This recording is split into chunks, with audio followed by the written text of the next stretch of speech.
Carlos Kembouk, ce garçon, vous avez connu maman, excusez-moi, je mime comme je peux.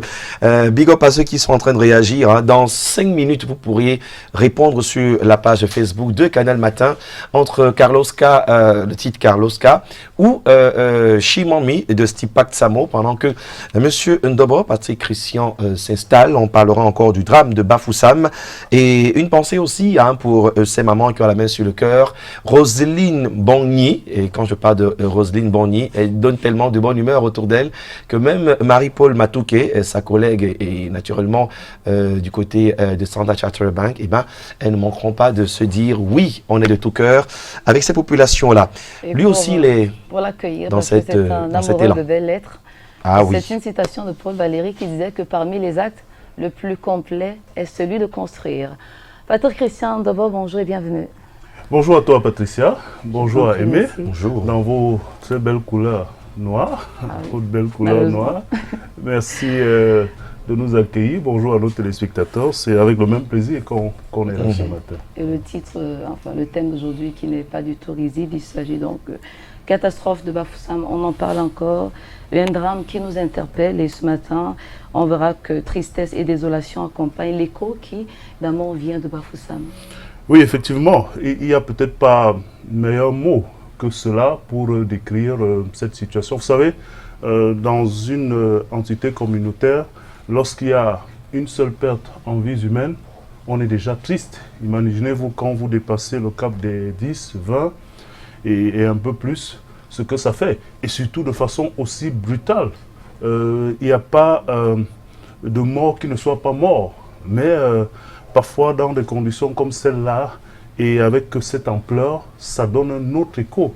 Et cet écho de tristesse, de désolation, et peut-être d'autres expressions un peu plus exponentielles qui nous viennent de Bafoussam, est assez remarquable. On est encore en plein dans la gestion des situations émanant justement de ce débordement de la rigue, de cet effondrement de la digue du côté de Maga, qui n'était pas une première, que Bafoussam arrive encore. Les morts, on en compte un peu trop ces temps-ci chez nous, au-delà des situations sécuritaires qui nous imposent des morts, que quelques-uns disent finalement des morts passés pour des combats, où on a parfois la peine à comprendre les agissements des acteurs. On avait des scènes macabres de personnes décapitées, à se demander si nous étions devenus finalement, ou bien quelques-uns d'entre nous étaient devenus finalement des barbares qui se souvenaient justement des gènes ancestraux, n'est-ce pas, de l'époque où on pouvait dire encore que les cannibales avaient droit de citer dans la communauté et la société. Mais ici, il s'agit malheureusement de faits non seulement surprenants, mais à grande échelle, qui nous endeuillent au moment où, visiblement, les regards sont ailleurs. Alors qu'on parlait de Bafoussam comme étant ce pôle qui accueille nos frères du nord-ouest et du sud-ouest en proie à des velléités sécuritaires. Pour moi qui étais dans cette ville il y a une dizaine de jours à peu près, on a pu observer qu'il y avait quand même une espèce de métamorphose dans cette ville de Bafoussam à travers quelques chantiers de la voirie urbaine. On a les aménagements du stade, bref, comme une espèce de vie du côté de Bafoussam. Ce ne sont pas nos amis du Facebook qui nous démentiront, avec toute la volonté que les gens à Bafoussam ont à vouloir donner un peu de vie, de tonus à cette ville, au potentiel économique qu'on dit toujours là, mais qu'on a de la peine à voir sur la manifestation, tout au moins de la bonne visibilité de la ville de Bafoussam. Et donc ce drame-là vient comme donner un coup de froid à Bafoussam qui se cherche, et au-delà de Bafoussam, à la communauté nationale. Des compatriotes qui sont partis dans des conditions comme celle-là. On nous dit, bien évidemment, glissement de terrain, éboulement, dû à quoi on recevait d'ailleurs sur le plateau du JT hier un environnementaliste écologiste, en dehors de ce que les invités du débrief hier nous ont servi en termes d'éléments de tentative de compréhension, ou alors d'analyse des causes d'un événement comme cela. Ce qui est clair, c'est qu'on est bien là en face d'une catastrophe, indépendamment des causes, des responsabilités et peut-être de tous les arguments qui peuvent ressortir de cette situation. On a bel et bien affaire à une catastrophe qui nous endeuille. Et au moment où on constate justement que cette catastrophe nous endeuille, je pense qu'après les mois, après la tristesse, après le questionnement, on doit davantage se questionner parce qu'il est plus important d'honorer la mémoire de ces compatriotes qui s'en sont allés brutalement, certainement dans le profond de leur sommeil, en faisant quelque chose pour que ces morts-là ne soient pas des morts inutiles. On ne souhaiterait pas être utile à son pays en mourant de cette façon, certes, mais lorsque c'est arrivé, qu'est-ce que nous qui restons vivants, nous faisons justement pour que on puisse, en se souvenant de ces compatriotes qui sont partis de cette façon aussi brutale, prendre un certain nombre de mesures pour que justement ce ne soit pas un fait banal qui sera oublié au lendemain, parce que simplement on aura tourné la page, comme dans bien de cas qui nous arrivent souvent.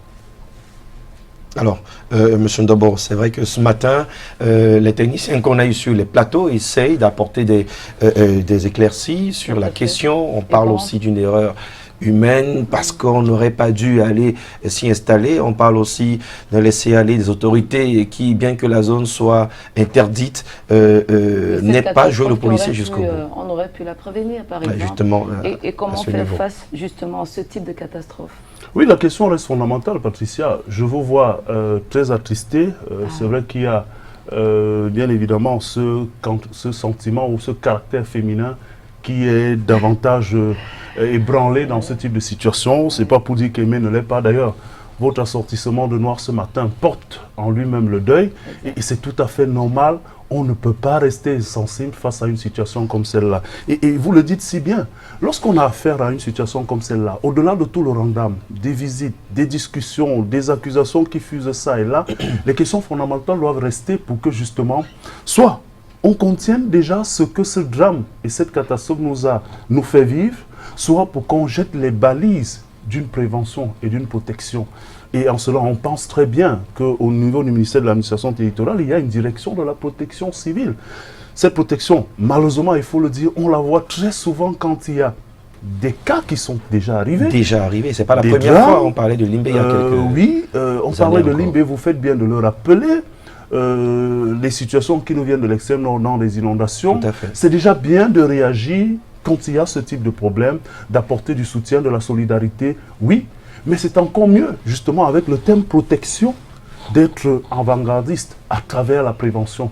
Maintenant, lorsqu'il y a une catastrophe, un phénomène naturel, nous dirons tous les analystes sérieux, il est bien difficile parfois de se mettre, n'est-ce pas, au travers d'un fait naturel, avec tout ce que cela peut comporter comme surprise, éléments qui dépassent parfois l'entendement et l'imagination de l'homme. Mais sauf que, en même temps, l'homme a des mécanismes qui scrutent, qui peuvent prevenir, à dehors d'annihiler. On voit sous d'autres cieux, lorsque les tempêtes arrivent, on prend des dispositions. Pas pour que la tempête n'arrive pas, mais pour qu'elle n'ait pas beaucoup d'impact sur le plan des pertes en vies humaines, peut-être même matérielles, même si le plan matériel n'est pas toujours l'objectif premier de la protection.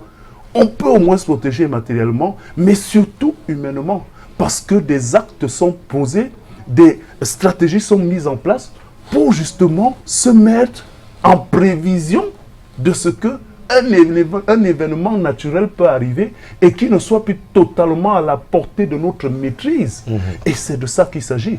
Lorsqu'on a fini d'interpeller, par exemple, ces instances sur le plan institutionnel qui doivent pouvoir le faire, qui ont la mission de le faire, on revient évidemment, vous avez parlé de l'action humaine. L'action humaine est peut-être l'action de ceux qui malheureusement se retrouvent dans cette situation-là, à travers une implantation sur des sites potentiellement dangereux. Et ça, cela interpelle tout le monde, que ce soit les victimes, ceux qui habitent dans ces voisinages-là, dans ces zones-là, ou même les autorités municipales et administratives. On parle parfois de tolérance administrative, on parle parfois de laisser aller, mais ce qui est arrivé aujourd'hui dans l'arrondissement de Bafoussam 3e est parfois arrivé ailleurs. Ça nous désole, ça nous attriste, mais on doit pouvoir se dire qu'il y a quelque chose à faire. Vous savez très bien, on le disait encore que nous pleurions encore les dégâts du côté de Maga, vous avez évoqué Limbe, et nous qui avons eu, j'ai touché du doigt il y a 10 jours à peine, les phénomènes d'inondation dans la région de l'Ouest. On n'en parle pas assez. Mais allez voir ce que cela a causé dans les zones de Fumbot. Le Noun, dans le Noun, Et quand on connaît l'impact de cette région sur le plan de la production agricole. Allez imaginer ce que les agriculteurs ont perdu en termes d'inondation. Nous avons vu au niveau du pont d'une Cam, avant d'arriver vers la Moumé, comment les eaux sont sorties du lit et comment cela touche beaucoup de zones, des villages et des villages. Peut-être qu'on n'a pas l'occasion d'en parler, comme c'est le cas de Bafoussam aujourd'hui. Mais ces situations-là sont nombreuses. Certes, naturelles pour la plupart, mais qui doivent nous amener, parce que ce n'est pas aujourd'hui qu'elles se produisent, à réfléchir sur les mécanismes qui pourraient limiter l'impact de ces situations naturelles. Parce qu'aujourd'hui, nous pleurons des morts, mais nous avons effectivement, à travers cet éboulement, ce glissement, des phénomènes qui peuvent être d'ordre climatique, des phénomènes qui peuvent être d'ordre environnementaliste simplement parce que certains disent glissement, d'autres disent changement. On peut se perdre dans cet océan de termes techniques, mais ce qu'on constate, c'est qu'il y a des faits qui arrivent, qui surprennent et qui ne doivent pas surprendre ceux qui sont là pour justement anticiper. Et Dieu seul sait que nous avons en matière de ressources, des géologues, des géomètres, des environnementalistes, des écologistes, ils sont là. Ils servent même ailleurs, sous d'autres cieux. Ah oui. Et pourquoi nous ne pouvons pas, nous, les utiliser? Donc, en coulant une larme pour nos compatriotes qui s'en vont et qui s'en sont allés du côté de Bafoussam, on doit rester debout et se dire, le plus important maintenant, c'est de faire en sorte que d'autres compatriotes ne se retrouvent pas demain dans la même situation. Le bilan est lourd, on parle de 42 morts, femmes, enfants, femmes enceintes, adultes et j'en passe. Et il y aurait donc la visite du ministre de l'Urbanisation et de l'Habitat qui est du côté... Et vous avez touché nos paroles. Oui, parce que nous le disions. Au-delà de cette responsabilité, d'ailleurs l'objectif n'est pas de trouver, de dégager ou de tirer forcément, mais il faut bien comprendre à travers ces responsabilités qui devrait faire quoi pour que cela soit fait pour la prochaine fois. Et non simplement parce qu'on va condamner ou passer à l'abattoir cette personne cette fois, mais parce que nous devons anticiper. Et justement, l'urbanisation est un véritable problème qui nous met véritablement en mal dans ce type de situation où la nature nous impose parfois ses règles et ses orientations. Lorsque nous sommes dans le désordre, il est plus facile pour ces phénomènes surprenants et dramatiques de nous entraîner davantage dans le fond. Voilà. Allez, M. Ndobon, merci encore d'être passé ce matin par le regard sur l'actualité. On aura la possibilité de revenir vendredi sur un autre sujet.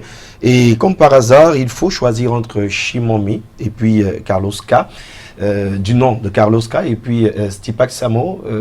On rend gloire à Dieu, Chimomi ou alors... Ben oui, on va prendre... Votre chanson aussi parle de l'humilité.